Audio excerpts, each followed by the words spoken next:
Economic activity is at a standstill, business revenues decimated, unemployment at record highs, and consumer sentiment at record lows. Naturally, you'd expect the stock markets to also be on their knees, but they're not. They're rallying. The Nasdaq even hit a record high this week. Some say the rally is based on hopes for a new vaccine or a rapid return to normalcy. But Lance Roberts, chief strategist at Real Investment Advice, says the real reason is intervention by the Federal Reserve. But he says while money from the Fed can boost stock prices in the short term, it's not going to fix the fundamental problems of depressed economic activity or loss of revenue. That means the markets are likely disconnected from reality. So Lance, thanks for joining us. Before we get into what this disconnect could mean for the real economy, could you give us some insight into what exactly the Fed has been doing? Well, following the financial crisis in 2008, one of the things that they particularly did at that point was to launch what they call quantitative easing, which was directly injecting liquidity through the financial system to basically lift asset prices. In fact, in 2010, Ben Bernanke himself, then Fed chairman, came out and said, look, one of the most important aspects of what we're doing right now is to boost asset prices in order to spur consumer confidence, which should translate into stronger economic growth. Well, that never actually occurred. We never really got much stronger economic growth than about 2% annualized, but we did actually lift asset prices, really much further than what the underlying fundamentals would support.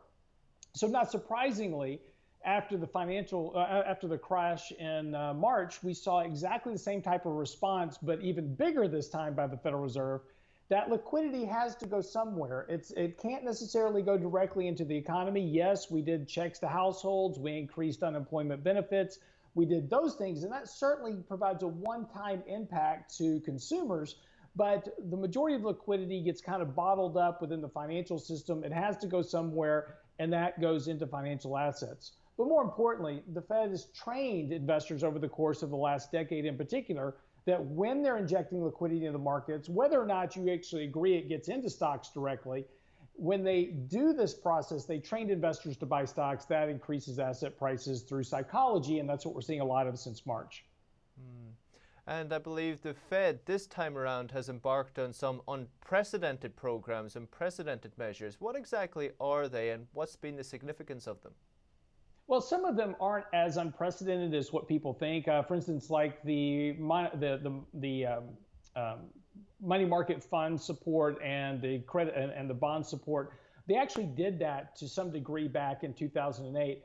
But some of the things they're doing now, which are different, are, for instance, like the Main Street Lending Program, which is to loan money directly to companies that need help. Also the payroll protection program, the PPP.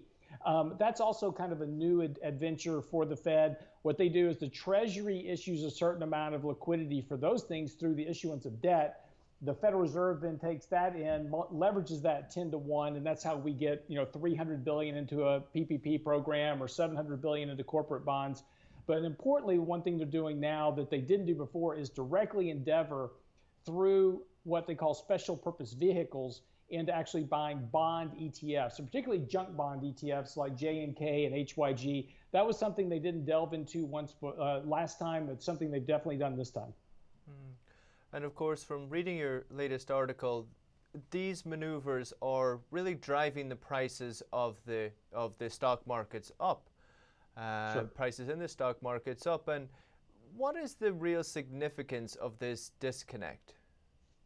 Well, the problem is that ultimately, as investors, we're supposed to buy today for what we see as terms of valuation, right? So a company earns so much in money, and those earnings per share are a function of what we're investing in. And if we overpay for those assets today, those earnings today, then that ensures that our return on our investments longer term are going to be lower. Well, the problem now currently is that we're seeing very depressed economic activity. And as you mentioned in the opening there's a lot of people hoping that we're going to have a vaccine by year end. That's not going to happen. We're not going to see a second wave of the virus, but that's already happening. And again, that's a psychological thing. Even if we don't shut down the economy again, if people are worried about getting the virus, then they're going to stop going out into public, going to restaurants, going to restaurants and bars and stadiums and these type of things. That's going to slow the recovery in the economy. More importantly, a lot of the small businesses that were impacted by the virus and were shut down aren't going to reopen. And so those are jobs that are not going to come back right away. And again, consumption makes up 70% of the economy. So if the 49 million people unemployed aren't consuming and don't have the money to consume because of lost jobs and lost wages, that's going to make the economic recovery slower to come back, which really means that earnings for corporations are going to be much more depressed for longer than what investors are currently banking on.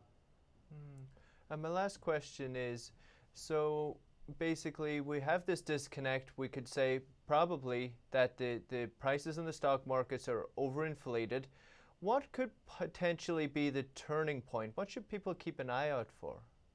Well, there's the question, because the one thing that we know from history is that looking at markets, and look, here's a good example of this. In September of last year, in 2019, I wrote an article about that we were seeing recessionary indicators coming up, things like the inverted yield curve. But markets were still going up at the time. And everybody's like, yield curve doesn't matter this time. It's different. The Fed's doing repo. Don't worry about it. It's all good. And markets did continue to rise. But what these things tend to sniff out is weakness in the economy. So when there's an unexpected exogenous event, something that the markets are not paying attention to comes along, like a virus, all of a sudden that weakness is exposed and you have a big contraction in prices. So what should we be watching out for? That's the question there is it's the one thing that you're not expecting to happen. And right now, nobody expects the economy to be shut down again. Maybe that's the trigger. It could be an outbreak of another trade war. Markets really aren't looking at that too much, but they're aware of it, so that may not be it. The problem is always that it's something we don't know. It comes up out of nowhere, it surprises the markets, and that's what happens. And that's what always triggers. In 2008, nobody expected for Lehman Brothers to file bankruptcy. That was the trigger that caused the collapse in asset prices. And that'll be what it is next time. I suppose when you look out into the world now, you could take your pick of what could potentially happen. Who knows? Who knows? The list Lance, is this long. Yeah, sure. Lance, thank you so much for your time. We'll have you back again soon. Thank you. Thank you.